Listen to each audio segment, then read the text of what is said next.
तो चलिए आज बात करते हैं एग्जाम वॉरियर्स की और समझते हैं कि ये जो परीक्षा का तनाव है ना, इसे एक उत्सव में, एक सेलिब्रेशन में कैसे बदला जा सकता है। शुरुआत करते हैं उस एक डर से जो शायद हर स्टूडेंट की जिंदगी का हिस्सा बन जाता है, फेल होने का डर या कम नंबर आने का डर। और ये बात कितनी सही है कि सिर्फ एक एग्जाम ये तय नहीं कर सकता कि हम क्या हैं। तो देखिए, आज हम इस पूरे सफर को 5 हिस्सों में देखेंगे। सबसे पहले समझेंगे कि ये एग्जाम का तनाव आता कहाँ से है। फिर एक बिल्कुल नया नजरिया देखेंगे कि परीक्षा एक उत्सव कैसे हो सकती है। इसके बाद कुछ काम के मंत्र, पेरेंट्स और टीचर्स का क्या रोल है, और आखिर में हम बात करेंगे कि जिंदगी एग्जाम से कहीं ज्यादा बड़ी है। तो चलिए सबसे पहले बात करते हैं इस एग्जामिनेशन फोबिया की। ये है क्या असल में? देखिए, ये एक ऐसा डर है जिसे हम सबने कभी ना कभी महसूस किया है। एग्जाम को इतना बड़ा बना दिया जाता है मानो ये कोई जिंदगी और मौत का सवाल हो, जबकि सच तो ये है कि ये बस सीखने की प्रक्रिया का एक छोटा सा हिस्सा है, एक पड़ाव है, मंजिल नहीं। लेकिन क्या वो, अगर हम इस पूरे नजरिए को ही बदल दें, एग्जाम को एक बोझ की तरह नहीं बल्कि एक त्योहार की तरह देखें, एक उत्सव। ये एग्जाम वॉरियर्स का जो कॉन्सेप्ट है ना, वो यही कहता है। सोचकर देखिए, जैसे दिवाली या ईद की तैयारी होती है, प्लानिंग होती है, ठीक वैसे ही एग्जाम की भी तैयारी हो। ये एक ऐसा मौका है जब देश भर के स्टूडेंट्स एक साथ अपनी मेहनत का जश्न मनाते हैं। तो ठीक है, नजरिया तो बदल लिया, पर इसे असल जिंदगी में लाएं कैसे? चलिए कुछ प्रैक्टिकल मंत्रों की बात करते हैं जो इस सोच को हकीकत में बदलने में मदद करेंगे। यहाँ दो तरह की सोच है। एक है वॉरियर यानी योद्धा, और दूसरा है वरियर यानी चिंता करने वाला। वरियर हमेशा डर और तनाव के बारे में सोचता है, लेकिन जो वॉरियर होता है वो अपनी तैयारी पर, अपने आत्मविश्वास पर फोकस करता है। उसके लिए एग्जाम एक मौका है, कोई मुसीबत नहीं। अच्छा, तो एक वॉरियर बनने के लिए सबसे जरूरी चीज क्या है? वो है टाइम मैनेजमेंट, अपने समय को काबू करना। और ये एक ऐसी स्किल है जो सिर्फ एग्जाम में नहीं बल्कि जिंदगी में हमेशा काम आती है। तो सवाल ये है कि इसे बेहतर कैसे बनाएं? इसका एक बहुत ही सिंपल सा फॉर्मूला है। पहला, हर दिन की एक टू डू लिस्ट बनाइए। दूसरा, जो काम सबसे जरूरी हैं उन्हें पहले खत्म कीजिए। और तीसरा, भरपूर आराम लीजिए। ये तीनों चीजें मिलकर तैयारी को और भी मजबूत बनाती हैं। और ये बात कितनी सही है कि सपने देखना जरूरी है, बिल्कुल जरूरी है, लेकिन सिर्फ सपने देखने से कुछ नहीं होता। उन सपनों को पूरा करने के लिए एक्शन लेना पड़ता है, मेहनत करनी पड़ती है। यहाँ बात आती है बैलेंस की। मतलब सिर्फ पढ़ते रहना ही काफी नहीं है। पढ़ाई के साथ साथ आराम, अपनी स्किल्स पर काम करना और हॉबीज, इन सबको साथ लेकर चलना जरूरी है। क्योंकि शिक्षा का असली मकसद सिर्फ अच्छे मार्क्स लाना नहीं बल्कि एक बेहतर इंसान बनना है। और हाँ, अपने कंफर्ट जोन से बाहर निकलना भी जरूरी है। असली ग्रोथ वहीं होती है। अब देखिए, इस पूरी जर्नी में कोई भी स्टूडेंट अकेला नहीं होता। पेरेंट्स और टीचर्स का रोल बहुत बहुत ही अहम होता है। तो चलिए अब उनकी भूमिका पर बात करते हैं। सबसे जरूरी है एक सपोर्टिव माहौल बनाना, एक ऐसा माहौल जहां स्ट्रेस ना हो। पेरेंट्स और टीचर्स को मिलकर एक टीम की तरह काम करना चाहिए, जो बच्चे पर दबाव बनाने की बजाय उसका हौसला बढ़ाए, उसे समझें। पेरेंट्स के लिए कुछ जरूरी बातें हैं, जैसे अपने अधूरे सपनों का बोझ बच्चों पर न डालें, उनके नतीजों से ज्यादा उनकी कोशिशों को सराहें, उनसे बात करते रहें, और सबसे जरूरी, कभी भी उनकी तुलना दूसरे बच्चों से न करें, क्योंकि हर बच्चा अपने आप में यूनिक है। तो चलिए अब एग्जाम हॉल से थोड़ा बाहर निकलते हैं और जिंदगी की बड़ी पिक्चर को देखते हैं, क्योंकि असलियत तो यही है कि जिंदगी किसी एक एग्जाम से बहुत बड़ी है। देखिए, दो तरह की स्किल्स होती हैं, एक लाइफ स्किल्स और दूसरी प्रोफेशनल स्किल्स, और दोनों पर ध्यान देना जरूरी है। एग्जाम हमें प्रोफेशनल स्किल्स के लिए तैयार करते हैं, लेकिन जिंदगी की असली जंग के लिए लाइफ स्किल्स भी उतनी ही जरूरी हैं। और एक बात हमेशा याद रखनी चाहिए, सीखना कभी बंद नहीं होता। आज की दुनिया इतनी तेजी से बदल रही है कि हमें जिंदगी भर एक स्टूडेंट बनकर रहना होगा। हमेशा कुछ नया सीखते रहना, अपस्किल करते रहना, यही आगे बढ़ने का रास्ता है। और ये बात कितनी बड़ी है कि आज के स्टूडेंट्स ही 2047 में देश को आगे ले जाएंगे। मतलब हर स्टूडेंट की मेहनत सिर्फ उसके अपने लिए नहीं है, बल्कि वो एक विकसित भारत की नींव का पत्थर है। तो आखिर में ये सवाल बचता है कि असली जीत किसमें है? सिर्फ अच्छे मार्क्स लाने में, या हर दिन खुद को थोड़ा और बेहतर बनाने में। जरा सोचिएगा। अक्सर देखा गया है कि ये जो परीक्षा या एग्जाम शब्द है ना, इसे सुनते ही दिमाग में बहुत ही जानी पहचानी सी तस्वीर उभर आती है। हाँ, बिल्कुल। मतलब पसीने से भीगे हुए हाथ, दिल की धड़कन एकदम तेज और एक अजीब सा तनाव। सच कहूं तो ये बिल्कुल किसी डरावने मेडिकल चेकअप की तरह लगता है, जहां इंसान बस अंदर ही अंदर यही प्रार्थना कर रहा होता है कि बस सब कुछ ठीक निकल जाए, कोई नई बीमारी ना निकले। ये मेडिकल चेकअप वाली तुलना बहुत सटीक है। देखिए, क्योंकि हमारे समाज ने परीक्षाओं को ना एक ऐसा डायग्नोस्टिक टेस्ट बना दिया है जहां सब कुछ बस ब्लैक एंड व्हाइट होता है। हाँ, या तो पास या फेल। एकदम सही। या तो छात्र पूरी तरह से सफल है या फिर पूरी तरह से विफल। और ये नजरिया हमारी सोच में इतना गहरा बैठ गया है कि हमने परीक्षा को सीखने की प्रक्रिया का हिस्सा मानने के बजाय उसे एक खतरे के अलार्म की तरह देखना शुरू कर दिया है। सही बात है। और यही वो मूल समस्या है जिसे आज की इस विस्तृत चर्चा में हम सुलझाने वाले हैं। तो आज हम माईगॉव पोर्टल के विस्तृत डेटा, कुछ विश्लेषणात्मक लेखों और पेंगुइन रैंडम हाउस द्वारा प्रकाशित एग्जाम वॉरियर्स किताब के मूल पाठ का गहराई से विश्लेषण कर रहे हैं। बिल्कुल। इन सभी स्रोतों को जब हम एक साथ रखकर देखते हैं ना, तो एक बहुत ही दिलचस्प और बड़े पैमाने का मनोवैज्ञानिक प्रयोग सामने आता है। मतलब एक ऐसा प्रयास है जो परीक्षा के इर्द गिर्द बुने गए इस पूरे डर को और उस जीवन मरण वाले तनाव को खत्म करके इसे एक त्योहार का रूप देना चाहता है। और देखिए, इस पूरे विषय की सबसे खास बात ये है कि ये सिर्फ छात्रों को तनाव कम करने के कुछ टिप्स देने तक सीमित नहीं है। अच्छा। हाँ, अगर हम स्रोतों पर गौर करें तो ये शिक्षा, परिवार का माहौल और अंततः जीवन को देखने का एक पूरी तरह से नया चश्मा पेश करता है। इसमें जो प्रधानमंत्री नरेंद्र मोदी की एग्जाम वॉरियर्स पहल है और परीक्षा पे चर्चा कार्यक्रम है, उसके तहत कुछ ऐसे व्यवहारिक उपकरण और समग्र विकास के मॉडल दिए गए हैं जो परीक्षा की पूरी परिभाषा को ही बदल देते हैं। तो चलिए इसी मनोवैज्ञानिक बदलाव से शुरुआत करते हैं। एग्जाम वॉरियर्स किताब का सबसे प्रमुख मंत्र जो बार बार उभर कर आता है वो है be a warrior not a worrier, यानी योद्धा बने, चिंता करने वाले नहीं। जी। लेकिन यहाँ एक बहुत ही स्वाभाविक सा सवाल उठता है। अगर कोई कठिन मेडिकल चेकअप के लिए जा रहा है तो डर लगना स्वाभाविक है। दूसरी ओर अगर घर में किसी बड़ी शादी या दिवाली जैसे त्योहार की तैयारी चल रही है तो काम वहां भी बहुत होता है। बिल्कुल होता है। रातों की नींद वहां भी उड़ती है, लेकिन डर नहीं होता, सिर्फ उत्साह होता है।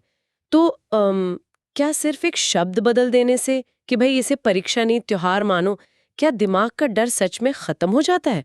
मतलब क्या ये खुद को धोखा देने वाली बात नहीं है? यहीं पर न्यूरोलॉजी और मनोविज्ञान का सबसे शानदार पहलू काम आता है। इसे मनोविज्ञान की भाषा में कॉग्निटिव रीफ्रेमिंग या संज्ञानात्मक पुनर्रचना कहते हैं। अच्छा। देखिए, ये खुद को धोखा देना बिल्कुल नहीं है, बल्कि दिमाग को काम करने का सही माहौल देना है। जब किसी भी स्थिति को हम खतरा या जीवन मरण का प्रश्न मान लेते हैं ना, तो इंसानी दिमाग तुरंत फाइट या फ्लाइट मोड में चला जाता है। मतलब लड़ो या भागो। हाँ, वो सर्वाइवल मोड। बिल्कुल। और ऐसे में कॉर्टिसोल जैसे तनाव के हार्मोन रिलीज होते हैं। ये हार्मोन सीधे तौर पर दिमाग के उस हिस्से को प्रभावित करता है जो याददाश्त और रचनात्मकता के लिए जिम्मेदार है। बाप रे। तो इसका मतलब है कि जितना ज्यादा डर होगा उतनी ही कम याद रखने की क्षमता होगी। एकदम सही। तनाव की स्थिति में छात्र का दिमाग जो कुछ उसने पढ़ा है उसे वापस याद करने में संघर्ष करता है। लेकिन जब उसी काम को त्योहार या उत्सव का नाम दे दिया जाता है तो दिमाग से वो खतरे का अलार्म बंद हो जाता है। वाओ। त्योहार का मतलब क्या है? तैयारी करना, अपना सर्वश्रेष्ठ देना और प्रक्रिया का आनंद लेना। इस स्थिति में दिमाग डोपामाइन रिलीज करता है जो फोकस और रचनात्मकता को बढ़ाता है। किताब में बहुत स्पष्ट रूप से एक बात कही गई है कि परीक्षाएं केवल वर्तमान तैयारी का परीक्षण करती हैं, व्यक्ति के पूरे जीवन का नहीं। वर्तमान तैयारी का परीक्षण, पूरे जीवन का नहीं। ये दर्शन सुनने में तो बहुत अच्छा लगता है, लेकिन क्या जो लोग ये दर्शन दे रहे हैं वे खुद इस बात को इतने हल्के फुल्के अंदाज में लेते हैं? आपका मतलब है कि क्या ये सिर्फ उपदेश है? हाँ, मतलब अक्सर ऐसे सरकारी प्रयास बहुत ही उपदेशात्मक हो जाते हैं। ये एक जायज चिंता है आपकी, लेकिन स्रोतों में एक बहुत ही मजेदार ऐतिहासिक घटना दर्ज है जो इस पहल की प्रामाणिकता को दर्शाती है। वो क्या है? जब एग्जाम वॉरियर्स किताब का विमोचन हो रहा था, तब तत्कालीन केंद्रीय मंत्री सुषमा स्वराज जी मंच पर थीं। तो किताब के कुछ अंश पढ़ते समय उन्होंने गलती से एग्जामिनेशन शब्द को इलेक्शन पढ़ लिया था। अरे, चुनाव, ये तो एक राजनेता के लिए सच में सबसे बड़ी परीक्षा होती है। हाँ, और देखिए, जब उन्हें अपनी स्लिप ऑफ टंग का एहसास हुआ ना, तो वहां मौजूद हर कोई जोर जोर से हंस पड़ा। लेकिन सबसे दिलचस्प बात वो थी जो उन्होंने इसके बाद कही। क्या कहा उन्होंने? उन्होंने खुद हंसते हुए छात्रों को संदेश दिया, चिल मारो, परीक्षाएं त्योहारों की तरह हैं।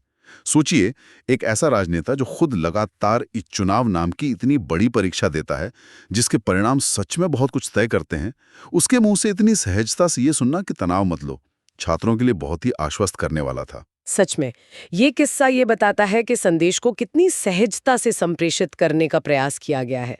लेकिन चलिए दर्शन से थोड़ा बाहर निकलकर जमीन पर आते हैं। जी, त्योहार मानने वाली बात तो ठीक है, लेकिन परीक्षा से एक रात पहले का जो व्यवहारिक तनाव होता है, उसका क्या? तो इसी व्यावहारिक तनाव से निपटने के लिए किताब में 25 बहुत ही स्पष्ट मंत्र दिए गए हैं। अच्छा, और ये हवाई बातें नहीं हैं। जैसे कि? एक मंत्र है, नींद एक बेहतरीन हथियार है, इसे धार दें।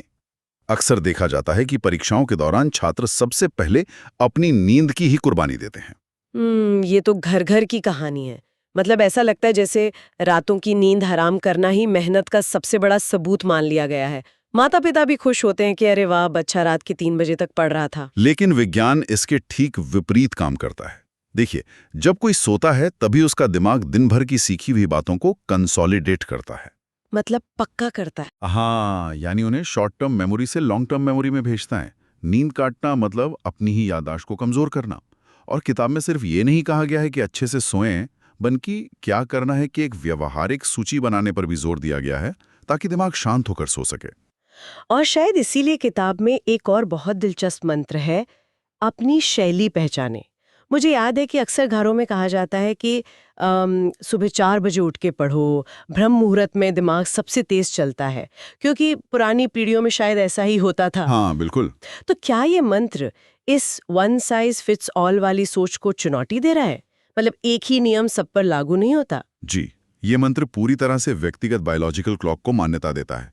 विज्ञान भी मानता है कि हर व्यक्ति का सीखने का पैटर्न अलग होता है। सही बात है। कोई अर्ली बर्ड होता है जिसका दिमाग सुबह जल्दी सबसे अच्छा काम करता है, तो कोई नाइट आउल होता है जो देर रात के सन्नाटे में सबसे अच्छी तरह ध्यान केंद्रित कर पाता है। बिल्कुल।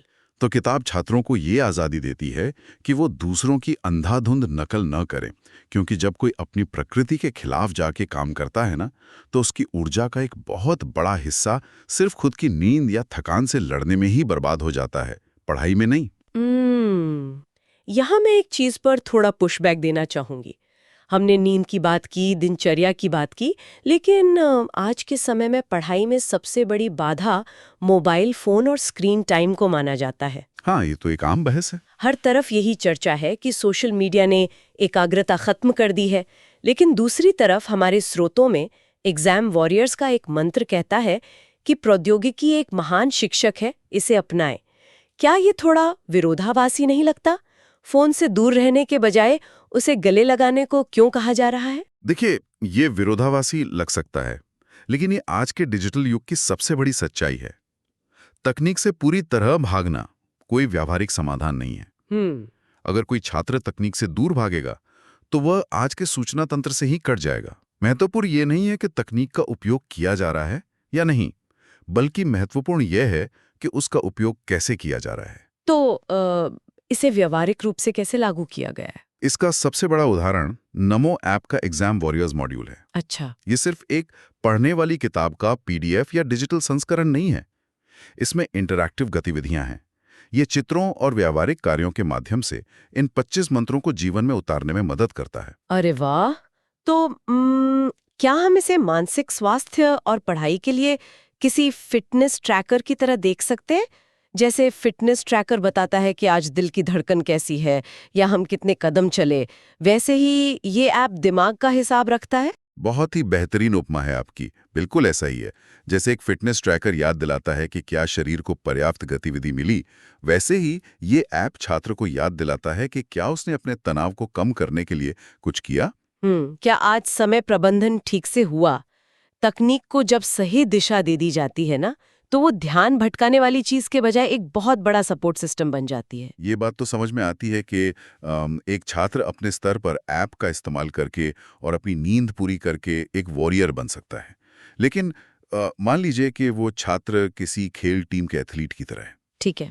अब एथलीट चाहे जितना भी शांत और फोकस्ड हो, अगर उसका कोच यानी शिक्षक और उसका मैनेजर यानी माता-पिता वे खुद भयंकर तनाव में हैं, तो क्या होगा? हाँ, ये एक बहुत बड़ा सवाल है। अगर किनारे से कोच लगातार चिल्ला रहा है कि तुम्हें हर हाल में गोल्ड मेडल लाना है, शर्मा जी के बेटे को हराना है, तो वो एथलीट अपना सर्वश्रेष्ठ प्रदर्शन कैसे करेगा? जब घर का माहौल ही प्रेशर कुकर बना हो, तो सिर्फ छात्र के ऐप इस्तेमाल करने से क्या होगा? और इसी सवाल का जवाब इस पूरी पहल का सबसे क्रांतिकारी हिस्सा है। देखिए, जब ये समझ में आया कि परीक्षा केवल छात्र का व्यक्तिगत युद्ध नहीं है, बल्कि पूरे परिवार और स्कूल का एक सामूहिक अनुभव है, तब परीक्षा पे चर्चा का जन्म हुआ। अच्छा, तो ये इसका विस्तार है। जी, ये पहल एक व्यक्तिगत मार्गदर्शिका से आगे बढ़कर एक सामूहिक इकोसिस्टम बन गई है। हमारे पास माईगव का जो डेटा है वो बताता है कि दिल्ली के तालकटोरा स्टेडियम में एक बहुत बड़ा टाउन हॉल आयोजित होता है। बिल्कुल। और इसमें देश भर से रचनात्मक लेखन प्रतियोगिता के जरिए चुने गए 2050 छात्र, शिक्षक और अभिभावक एक साथ भाग लेते हैं। लेकिन इस टाउन हॉल प्रारूप का मनोविज्ञान क्या है? देखिए, टाउन हॉल प्रारूप की खासियत ये होती है कि ये पदानुक्रम को यानी हायरार्की को तोड़ देता है। वो कैसे? आमतौर पर स्कूलों में क्या होता है, प्रिंसिपल या शिक्षक मंच पर होते हैं और बच्चे नीचे बैठकर बस सुनते हैं। ये एक ऊपर से नीचे वाली अप्रोच है। लेकिन जब तालकटोरा स्टेडियम में प्रधानमंत्री, माता-पिता, शिक्षक और छात्र एक ही संवाद का हिस्सा बनते हैं, तो वो दबाव का पिरामिड टूट जाता है। यानी एथलीट, कोच और मैनेजमेंट सब एक ही टेबल पे बैठकर अपनी अपनी घबराहट पे बात कर रहे हैं। बिल्कुल। अक्सर माता-पिता अनजाने में अपने बच्चों पर पेरेंटल पीयर प्रेशर डाल देते हैं। हाँ, शर्मा जी के बेटे वाली बात। हाँ, उन्हें लगता है कि अगर उनके बच्चे के 95% नहीं आए तो समाज में उनकी नाक कट जाएगी। तो परीक्षा पे चर्चा का मंच सीधे माता-पिता और शिक्षकों की काउंसलिंग करता है। स्रोतों में 2023 के परीक्षा पे चर्चा की कुछ थीम्स का जिक्र है। जैसे शिक्षकों और माता-पिता के लिए एक थीम थी, मेरा बच्चा मेरा शिक्षक। ये सुनने में भी बहुत शक्तिशाली लगता है। ये थीम तो घर के पूरे डायनामिक्स को ही बदल देती है। जब एक माता-पिता ये स्वीकार करते हैं कि वे भी अपने बच्चे से कुछ नया सीख सकते हैं, चाहे वो कोई नई तकनीक हो, जलवायु परिवर्तन के बारे में कोई बात हो या बस दुनिया को देखने का नया नजरिया हो, तो घर का तनावपूर्ण माहौल अचानक से एक सहयोगात्मक माहौल में बदल जाता है। सच में, ये पीढ़ियों के बीच के गैप को भरता है। जी। इसी के साथ बिना किसी डर के सीखने का माहौल और स्टेम शिक्षा जैसी थीम्स भी थीं। अगर मैं इसे नई शिक्षा नीति के नजरिए से देखूं, तो क्या ये रटने वाली पढ़ाई से हटकर प्रैक्टिकल नॉलेज की तरफ जाने का ही एक हिस्सा है? बिल्कुल है। क्योंकि स्टेम में तो प्रॉब्लम सॉल्विंग की जरूरत होती है, जो डर के माहौल में संभव ही नहीं है। एकदम सही। कोई भी छात्र डर के साए में कोई नई खोज या प्रयोग कर ही नहीं सकता। अगर उसे हर वक्त फेल होने का डर रहेगा, तो वो सिर्फ वही रटेगा जो किताब में लिखा है। नई शिक्षा नीति भी यही चाहती है कि परीक्षा का डर खत्म हो, ताकि बच्चा अपनी रचनात्मकता का इस्तेमाल कर सके। और इस संदेश को सिर्फ महानगरों या अंग्रेजी बोलने वाले वर्ग तक सीमित नहीं रखा गया है। ये देखना बहुत सुखद है कि ये इकोसिस्टम कितनी गहराई तक पहुंच चुका है। जी, इसकी पहुंच बहुत व्यापक है। मैंने पढ़ा कि किताब 13 भारतीय भाषाओं में उपलब्ध है। तमिल, तेलुगु, उड़िया, असमिया, पंजाबी, मराठी और भी कई। और समावेशिता की असली मिसाल तो ये है कि इसे दृष्टि बाधित छात्रों के लिए ब्रेल लिपि में भी प्रकाशित किया गया है। ये विस्तार ही बताता है कि तनाव किसी एक भाषा या वर्ग तक सीमित नहीं है और इसलिए समाधान भी सभी तक पहुंचना चाहिए। ब्रेल लिपि में इसका प्रकाशन ये सुनिश्चित करता है कि कोई भी छात्र इस उत्सव से पीछे न छूटे। ये सब सुनकर एक बात तो साफ होती है कि हम सिर्फ कुछ नंबर लाने या एक ग्रेड पाने की बात नहीं कर रहे हैं, हम भविष्य के नागरिकों को तैयार करने की बात कर रहे हैं। बिल्कुल। का संकल्प। प्रधानमंत्री का जोर इस बात पर रहा है कि शिक्षा केवल अंकों तक सीमित नहीं है, ये कौशल और राष्ट्र निर्माण से जुड़ी है। आज हम जिस गति से तकनीक को बदलते देख रहे हैं ना, उसमें सिर्फ डिग्रियां काम नहीं आएंगी। स्रोतों में आर्टिफिशियल इंटेलिजेंस का स्पष्ट जिक्र है। हाँ, एआई का डर तो सबको है। कई लोगों को डर है कि एआई नौकरियां खा जाएगा, लेकिन यहाँ संदेश यह है कि एआई से डरने के बजाय उसे उत्पादकता बढ़ाने के उपकरण के रूप में देखना चाहिए। और इसके लिए जरूरी है कि छात्र लगातार नई चीजें सीखते रहें, अपने आराम क्षेत्र यानी कंफर्ट जोन से बाहर निकलें और पढ़ाई के साथ साथ अपने शौक को भी जिंदा रखें। लेकिन एक चीज जिसने मुझे थोड़ा सोचने पे मजबूर किया वो है विकसित भारत जैसी भव्य अवधारणा को बहुत ही छोटी छोटी आदतों से जोड़ना। वो कैसे? देखिए, जब हम एक विकसित राष्ट्र की कल्पना करते हैं तो दिमाग में गगनचुंबी इमारतें, बुलेट ट्रेन, अंतरिक्ष मिशन और बड़े उद्योग आते हैं। लेकिन यहाँ विकसित भारत की शुरुआत के लिए छात्रों को ये बताया जा रहा है कि वो स्वच्छता की आदत डालें और कचरा न फैलाएं। क्या स्कूल डेस्क को साफ रखना सच में एक विकसित भारत जैसी बड़ी तस्वीर का ब्लूप्रिंट हो सकता है? यहीं पर तो राष्ट्र निर्माण का सबसे बड़ा आहा मोमेंट छिपा है। अच्छा। देखिए, राष्ट्र निर्माण कोई ऐसी चीज नहीं है जो सिर्फ संसद के अंदर या बड़ी बड़ी फैक्ट्रियों में होता है। एक विकसित राष्ट्र असल में अपने नागरिकों के सामूहिक चरित्र का ही प्रतिबिंब होता है।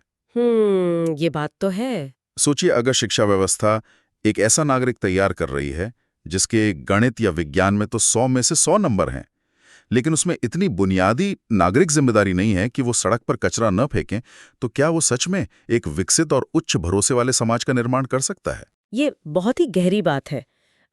यानी अनुशासन, जिम्मेदारी और छोटी छोटी चीजों की परवाह करना ही वो नींव है जिस पर बड़े राष्ट्र टिके होते हैं। बिल्कुल। अपनी गलतियों से सीखना, हार ना मानना और एक जिम्मेदार नागरिक बनना, यही वे जीवन कौशल हैं जो एक परीक्षा को त्योहार की तरह लेने से विकसित होते हैं। शिक्षा का अंतिम लक्ष्य सिर्फ एक सर्टिफिकेट देना नहीं है, बल्कि एक ऐसा नागरिक तैयार करना है जो जीवन की बड़ी चुनौतियों का डटकर सामना कर सके। चुनौतियों का डटकर सामना करना, इस पर स्रोतों में दर्ज एक बहुत ही भावपूर्ण सांस्कृतिक क्षण याद आता है मुझे। जी, कौन सा? परीक्षा पे चर्चा के दौरान मानसी नाम की एक छात्रा ने अपनी माँ द्वारा लिखा गया एक गीत गाया था, तू बढ़ता चल। ये गीत छात्रों के लचीलेपन और निरंतर आत्मसुधार का प्रतीक है।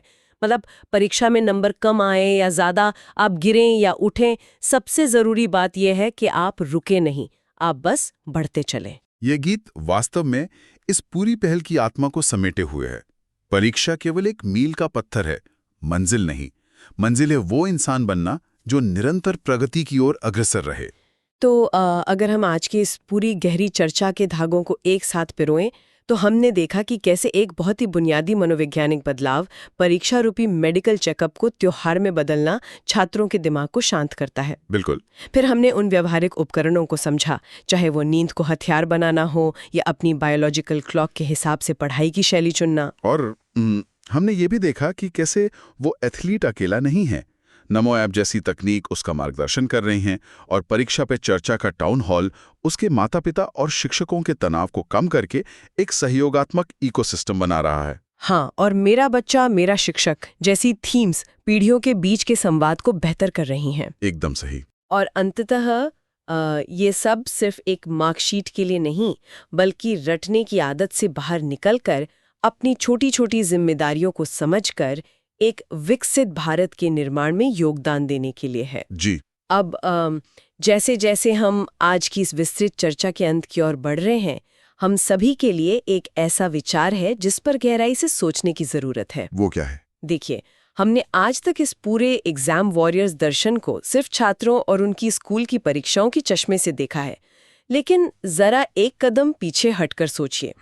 अगर मनोविज्ञान के इन व्यवहारिक मंत्रों का उपयोग करके स्कूल की सबसे तनावपूर्ण परीक्षाओं को भी एक त्योहार में बदला जा सकता है, तो क्या इस उत्सव वाले नजरिए को वयस्क जीवन के अत्यधिक तनावपूर्ण हिस्सों पर भी लागू किया जा सकता है? ये तो बहुत ही दिलचस्प सवाल है ना? चाहे वो कॉर्पोरेट जॉब का कोई बहुत बड़ा प्रेजेंटेशन हो जिस पे प्रमोशन टिका हो, किसी बहुत बड़े वित्तीय संकट का सामना करना हो, या फिर मिड लाइफ में अचानक से अपने करियर का रास्ता बदलना हो, ये सब भी तो जीवन की परीक्षाएं ही हैं। बिल्कुल है। तो क्या जीवन की हर कठिन और डरावनी परीक्षा के सामने वॉरियर के बजाय वॉरियर बना जा सकता है? क्या जिंदगी के हर डरावने चेकअप को एक त्योहार में बदला जा सकता है? इस विचार के साथ हम आपको यहीं छोड़ते हैं। खुद विचार कीजिए और अपने भीतर के योद्धा को जगाइए।